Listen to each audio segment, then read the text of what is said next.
नमस्कार। चलिए आज बात करते हैं भारत के एक बहुत बड़े सपने की। एक ऐसा सपना जो भारत को हमेशा हमेशा के लिए एनर्जी दे सकता है। ये सपना है थोरियम का। और सुनिए, ये कोई साईफाई फिल्म की कहानी नहीं है, बल्कि अब ये एक हकीकत बनने जा रहा है।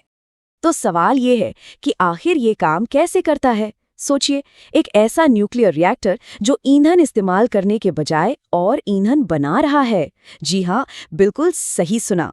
तो चलिए इसी कमाल की टेक्नोलॉजी की दुनिया में थोड़ा और गहरा उतरते हैं। देखिए, हाल ही में भारत के कल्पक्कम में कुछ बहुत बड़ा हुआ है, मतलब ऐतिहासिक। वहाँ वैज्ञानिकों ने दशकों की मेहनत के बाद एक बहुत ही खास तरह के न्यूक्लियर रिएक्टर को कामयाब तरीके से शुरू कर दिया है, और ये भारत के एनर्जी फ्यूचर के लिए एक मील का पत्थर है। तो ये क्रिटिकलिटी आखिर है क्या?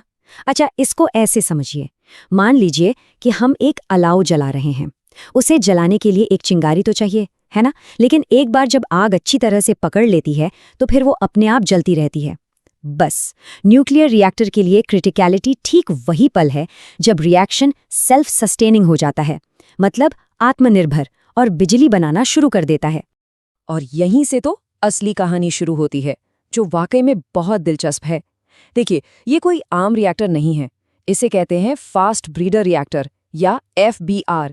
और इसका डिजाइन मतलब कमाल का है, क्रांतिकारी है। क्यों? क्योंकि ये बिजली बनाने के साथ साथ जितना फ्यूल इस्तेमाल करता है ना, उससे कहीं ज्यादा फ्यूल बना देता है। अब जरा इन दोनों में फर्क देखिए। एक तरफ है हमारा पारंपरिक रिएक्टर जो लगातार यूरेनियम खाता रहता है, मतलब एक उपभोक्ता है। और दूसरी तरफ है ये ब्रीडर रिएक्टर जो असल में और ज्यादा ईंधन पैदा कर रहा है। ये तो पूरे खेल को ही बदल देता है। इससे क्या होता है? परमाणु ईंधन अब कोई सीमित चीज नहीं रह जाती। तो ये जो फास्ट ब्रीडर रिएक्टर है ना, ये अचानक से नहीं आ गया है। ये कोई अकेला अजूबा नहीं है। असल में ये भारत के एक बहुत बड़े न्यूक्लियर प्लान का दूसरा और सबसे अहम पड़ाव है। एक ऐसा प्लान जो 3 चरणों का है और जिसकी शुरुआत 1950 के दशक में ही हो गई थी। इसे एक रिले रेस की तरह समझिए। स्टेज 1 में क्या होता है? हमारे पारंपरिक रिएक्टर, जिन्हें PHWRs कहते हैं, वो बिजली बनाने के साथ साथ प्लूटोनियम भी बनाते हैं। फिर आता है स्टेज 2, जहां हमारा हीरो फास्ट ब्रीडर रिएक्टर इसी प्लूटोनियम का इस्तेमाल करता है और न सिर्फ बिजली बनाता है बल्कि और ज्यादा फ्यूल भी ब्रीड करता है। और बस यही एक्स्ट्रा फ्यूल हमें ले जाता है अपने आखिरी और सबसे दमदार स्टेज की तरफ। तो फिर इस पूरे बड़े प्लान का आखिरी मकसद क्या है? ये सब कुछ एक खास चीज के लिए हो रहा है, जिसका नाम है थोरियम। और पता है, भारत के पास दुनिया में सबसे ज्यादा थोरियम का भंडार है। और ये जो पूरा प्लान है ना, ये उसी खजाने को खोलने की चाबी है। 700 साल, जरा सोचिए इस नंबर के बारे में। ये इतना है कि भारत को सिर्फ कुछ दशकों के लिए नहीं, बल्कि सदियों तक लगातार साफ सुथरी और भरोसेमंद एनर्जी मिल सकती है।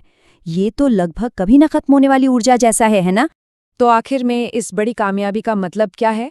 इसका सीधा सा मतलब है ऊर्जा के मामले में आत्मनिर्भरता, कोयले और तेल पर हमारी निर्भरता का कम होना, और हाँ, एक साफ सुथरा प्लैनेट। इसके साथ ही भारत अब रूस के साथ दुनिया के उन गिने चुने देशों में शामिल हो गया है जिनके पास ये एडवांस्ड न्यूक्लियर टेक्नोलॉजी है। तो यहाँ एक बड़ा सवाल उठता है, क्या इस कामयाबी के साथ भारत ने दुनिया के क्लीन एनर्जी भविष्य का दरवाजा खोल दिया है? कह सकते हैं। ये जो लंबा सोचने वाला हिम्मत भरा नजरिया है, ये बाकी दुनिया के लिए एक बहुत मजबूत मॉडल तो जरूर है, और ये एक ऐसे भविष्य की उम्मीद जगाता है जहाँ साफ सुथरी और भरपूर ऊर्जा शायद हम सबके लिए एक हकीकत बन सके।